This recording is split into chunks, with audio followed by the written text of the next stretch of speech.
Assalamualaikum warahmatullahi wabarakatuh.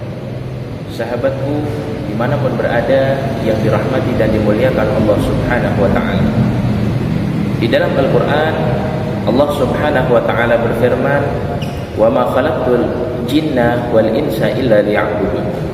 Dan tidaklah aku Allah subhanahu wa ta'ala menciptakan manusia dan jin kecuali untuk beribadah. Maka ibadah yang paling utama dan paling afdal dikatakan adalah salat. Dinamakan salat karena salat itu terambil daripada kata-kata silah yang artinya hubungan. Silatun bainal abdi wa rabbih, hubungan antara seorang hamba kepada Tuhannya. Artinya jika seseorang senantiasa mengerjakan salat, bisa menjaga daripada salatnya, maka dia telah menjaga hubungannya kepada Allah subhanahu wa ta'ala. Tapi sebaliknya, apabila dia tidak bisa menjaga daripada salatnya, maka dia telah memutuskan hubungannya kepada Allah subhanahu wa ta'ala. Karena dikatakan as-salatu imaduddin, salat itu adalah tiang agama. Barang siapa yang mengerjakannya, maka dia telah mengokohkan daripada tiang agama tersebut. Tapi sebaliknya, orang yang meninggalkan salat, dia telah merobohkan daripada tiang agama tersebut. Dan subhanallah, orang yang senantiasa mengerjakan salat, utamanya berjamaah dan tepat pada waktunya, maka Allah subhanahu wa ta'ala akan memberikan keberkahan di dalam hidupnya. Bagaimana tidak? Karena kita ingat dengan Allah subhanahu wa ta'ala, kita menunaikan daripada kewajiban kita sebagai seorang hamba, yaitu menyembah kepada Allah subhanahu wa ta'ala. Maka ketika kita mengalami kesulitan, ketika kita mengalami kesusahan, Allah subhanahu wa ta'ala akan bantu kita. Dan juga Allah subhanahu wa ta'ala akan menjadikan hidup kita hidup yang barakah, hidup yang penuh kenikmatan. Di dalam Al-Quran Allah subhanahu wa ta'ala berfirman, aqimus salata li dzikri, dirikanlah salat untuk mengingatku. Maka ketika kita mendirikan salat, pada saat itu kita ingat dengan Allah subhanahu wa ta'ala.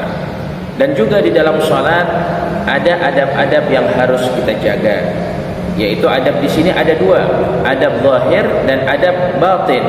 Adab zahir yaitu adab yang nampak, kita harus menjaga daripada arkanus salah.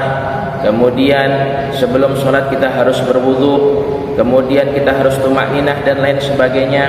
Sedangkan adab batin, adab yang batin yang tidak nampak, yaitu kita menjaga daripada kekhusyuan kita ketika kita salat. Kemudian kita salat ikhlas karena Allah subhanahu wa ta'ala, bukan karena makhluk. Maka subhanallah, sering kita mendengar ketika muadzin mengumandangkan adzan, di situ ada kalimat hayya 'alas shalah, hayya 'alal falah. Ayo dirikanlah salat. Kenapa? Karena di dalam salat ada al-falah, di dalam salat ada keberuntungan. Sampai diceritakan ada salah seorang bertanya kepada Al-Imam Hasan Al-Basri.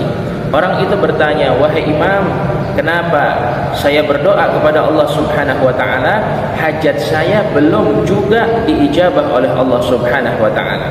Lalu Al-Imam Hasan Al-Basri berkata kepada orang tersebut, mungkin kamu durhaka kepada kedua orang tuamu.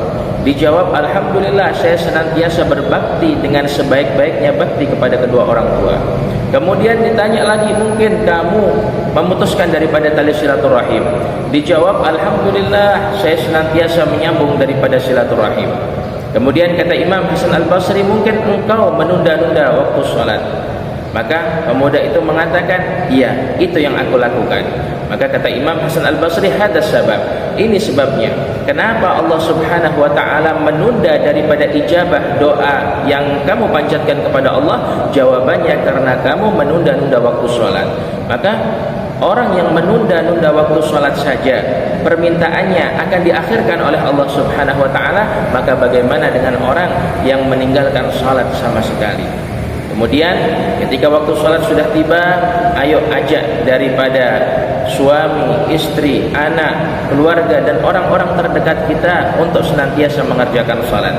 Di dalam Al-Quran Allah subhanahu wa ta'ala berfirman, wa'mur ahlaka bis-salah wastabir 'alaiha la nas'aluka rizqan nahnu narzuquka.